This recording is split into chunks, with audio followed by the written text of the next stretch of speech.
How's it going, everyone? It is Andre Williams, and over here we talk stocks and we focus on one thing.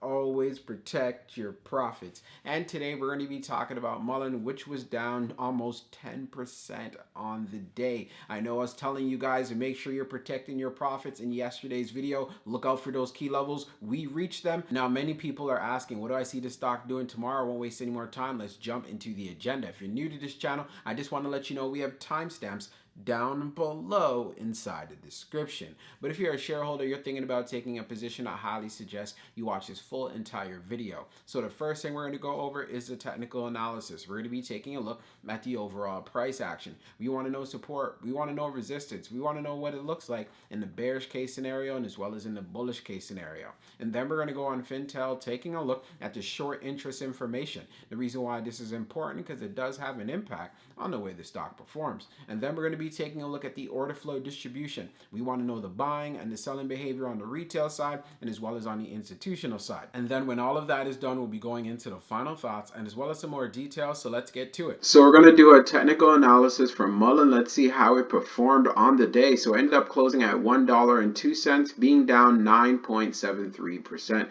On the low, it tested $1.02, and then on the high, testing $1.22. When we take a look at the volume stats on the day, you can see we traded at 118.675 million shares, and the average volume over 10 trading days is at 70.991 million shares. So we had above average volume on the day, and you can see we had quite the pullback in the stock. Now, when we take a look at our chart, which is a daily chart, you can see from the RSI down below, it's at 39.91. And then when we take a look at our moving averages here on the chart, we are below the 200-day, the 21-day EMA, and as well as the 50-day moving average. So it's clear to see that Mullen is in a bear market, trading below all of our major moving averages. So you can see we tested the low and closed right at $1.02. We know that there is support that usually kicks in around $1. The other level is around 93 to 95 cents, and as well as 73 and as well as 75 cents. So between those ranges, we have seen it bounce.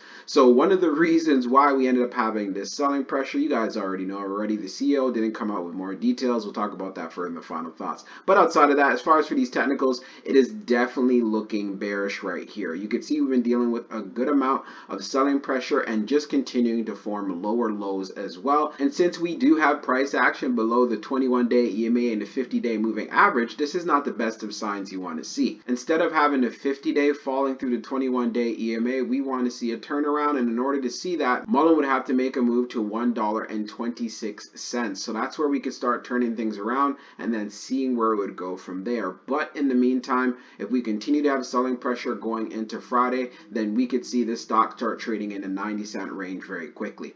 Now let's move on to the short interest information. So we're going to take a look at the short interest information from Mullen. So the off-exchange short volume ratio is at 52.88%, and then for the off-exchange short volume, it is just over 14.89 million shares. Scrolling down on the page, the short shares availability is at 100,000, updated 5 minutes ago.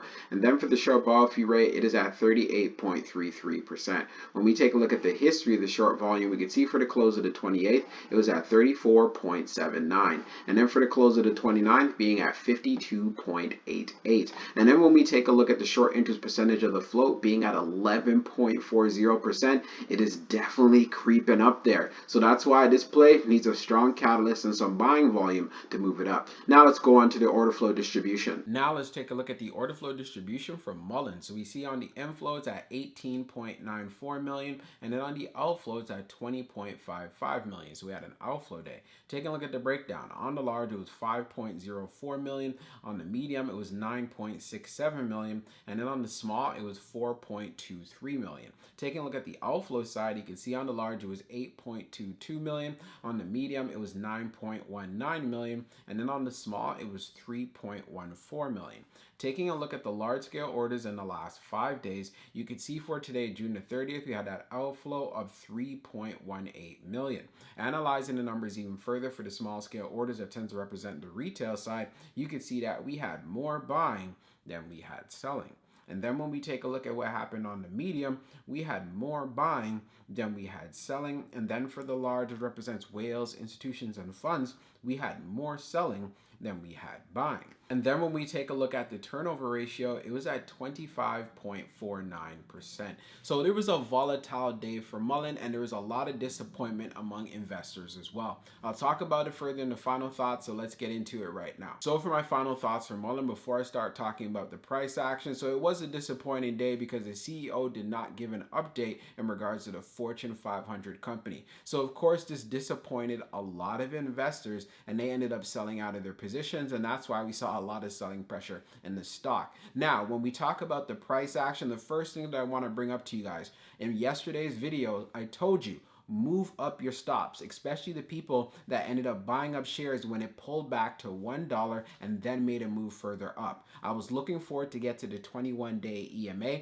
It got to $1.33, and as far as for the high in the pre-market, it was at $1.27. So of course you had an opportunity to protect your profits. What does that mean? To move up your stops if you are up in the play. If you did not do that, then of course you got to make sure for next time that you protect yourself. And for my investors out there, if you believe in the long-term prospects of the company, then of course you should continue to have your high conviction. If you realize that you don't have high conviction since the CEO did not come up with an update, then you know what you need to do further from there to give yourself some peace of mind. And with that price action, we could see we tested that low at $1.02. So knowing that we tested $1.02, there's a good chance in the after hours and even going into tomorrow, we could see increased selling pressure. We can see Mullen trading either at 90 cents or even pulling back to as far as in that 73 to 75 cent range. So that's an area that you want to keep an eye on. And if you're looking for a bullish move out of this stock,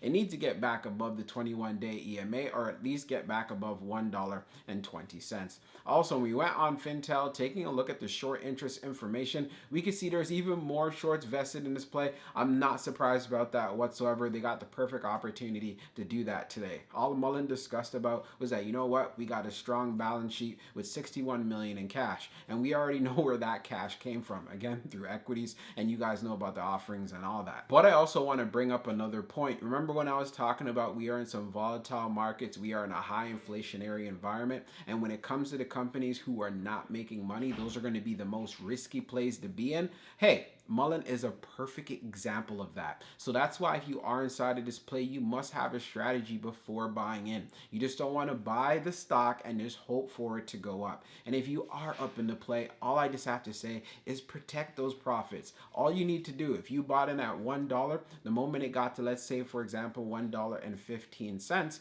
then you move up your stop to at least $1.10 just in case it pulls back so you can protect your initial investment. In this particular case, it was able to gain a good amount of momentum. Like I said, getting to 133 in the after hours, and as well as for the pre-market, getting up to 127. So if you were setting up your stops, you should not be losing money whatsoever. And if you didn't have any stop, then you need to take responsibility for that. I just want to make sure I'm being straight up. So I hope you enjoyed this video, and I can't wait to see how the stock performs going into tomorrow. We'll talk soon.